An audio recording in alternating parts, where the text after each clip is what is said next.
The Steelers have a 53-man roster for now, and Ray Fittipaldo joining us now to get into it. He, of course, from the Pittsburgh Post-Gazette, and he's on the Fan Hotline, presented by Sullivan Super Service, providing trusted plumbing and HVAC service for over 50 years.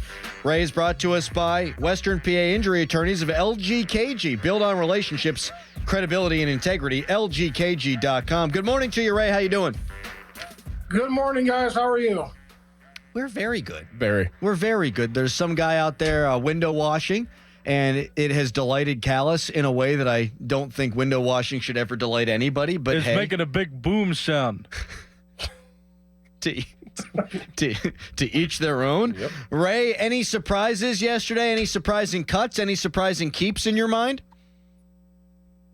Yeah, I mean, guys, I think we do have to keep in mind that this is the initial 53-man roster. I think anyone who has followed this team this summer knows probably at least a few moves are coming. But I'll tell you, one surprise keep for me is Jalen Elliott, the safety out of Notre Dame. He's been around for like 2 or 3 years now. He was added, I think, 2 weeks into camp. I mean, he wasn't even on the 93-man roster. Obviously, a guy who performed well on special teams. We'll see if he sticks around, but that's the one guy that surprised me a little bit yesterday. Ray, you said that you expect some moves to be made to add to this roster as these days do go on. What are those moves, and who are some of the names out there that we could pay attention to? Yeah, I mean, it depends, Dorin. Are you going to look at the waiver wire, or are you maybe going to make a deal with another team? I'm still looking at slot corner. I don't know that they're going to go into the season with Beanie Bishop. We'll see about that. I think they could use some depth on the outside as well. They kept Darius Rush and Corey Trice. Between those two guys, there's 33 snaps of NFL experience between them. Obviously receiver is another position there. We can go down the list of receivers, guys who were cut yesterday. Kadarius Toney, Tim Patrick was let go. A bunch of guys. Noah Brown. Martavis Bryant. Yeah, I don't know about Martavis, but hey, if it was Martavis 4 or 5 years ago, I'd say yeah. But listen, I think, at this point now, I think we're going to find out if the Steelers really do think if they're going to get Ayuk. If they don't think so, they're probably going to sign one of these guys or claim one of these guys. And, if they don't, it probably means they still think they're in the Ayuk sweepstakes. Great.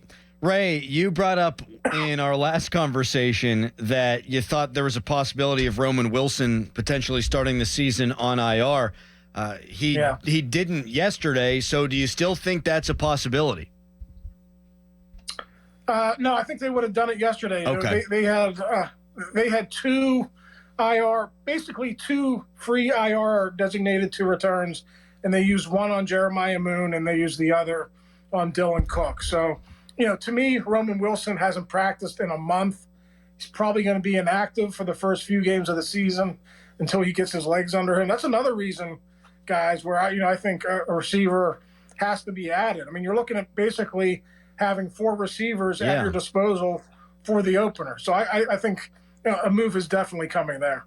Ray, with Fautanu possibly being healthy to start the opener against Atlanta at right tackle, could Broderick Jones really be in jeopardy of not starting at left tackle and Dan Moore Jr. being the left tackle? I think that could be a possibility at some point, Dorin, but I think with Fautanu not practicing this week, I don't think they're going to throw him back in there and have him start the opener after having missed 3 weeks and only practice him for like 3 or 4 days next week. I don't think they would do that. But if you're looking at Fautanu getting healthy, say by week 2 or week 3, then yeah, I think we're definitely going to have that conversation. We talked to Broderick Jones yesterday. He hasn't repped at all on the left side in practices since Fautanu was injured. He's been all on the right side. Now, he said a few pre-snap, a few post-snaps, doing his sets at left tackle, but nothing in team period. So, that tells me that they think he's going to be on the right side, for a while. And, I know he's a good athlete. I know he's versatile. But when he does make that move, I think he's going to need a week 2 weeks, 3 weeks just to get the footwork down. Are they screwing him up, man? It's hard for me to sit here and say that, Adam, just because of the injuries that they've had. I do think his versatility works against him a little bit. You look at Dan Moore is sitting pretty being the left tackle because he can't play on the right side. So they know they can't move him. And I don't want to disparage Dan Moore, but he's had a good camp, but he can only play one side. And by Broderick Jones being able to, do both sides, his versatility, unfortunately for him, is kind of, put him in this position. So I don't want to say they're screwing him over, but I'm anxious to see how this plays out because I don't think it's going to be a great deal for Broderick once Fautano is healthy. Ray, do you think there's a possibility that we'll see Justin Fields outside of the role of quarterback, like with the packages, not just 3rd and 1, not just gadget quarterback plays where he's read optioning or just running the football, but maybe as a running back or a wide receiver, the true slash role? Yeah, we haven't seen that at all, Dorin, but obviously that doesn't mean anything. They can install that this week or next week, and they could be off and running with that. I think the more likely scenario would be for Justin to have a package as a quarterback, put some read option in there, maybe do some design runs with him, things like that. So I think that's where you take advantage of his skill set the most. But I think that's coming. Not necessarily as a running back or a receiver, but I do think they will do certain things to get him in the football game as a weapon for their offense. Ray, I think we agree that the roster is better than last year. They've overhauled the quarterback room. I just like this roster better. Patrick Queen comes in. I think he got a better safety tandem than last year. But not comparing it to last year, just comparing it to the rest of the league. Do you think the Steelers have a good roster, great roster, mid roster, bad roster? How do you evaluate it? I think they have very strong position groups at outside linebacker. The defensive line has been a pleasant surprise for me. I think the running back room is in really good shape. But then I look at these other positions, the secondary. I already detailed how thin they are there. The offensive line being in flux and being so young is worrisome to me. So if I look at it overall in the totality of the entire roster, I would say it's average, maybe a little bit above average. And you know how it goes. If your quarterback plays well, that probably means you're going to make the playoffs.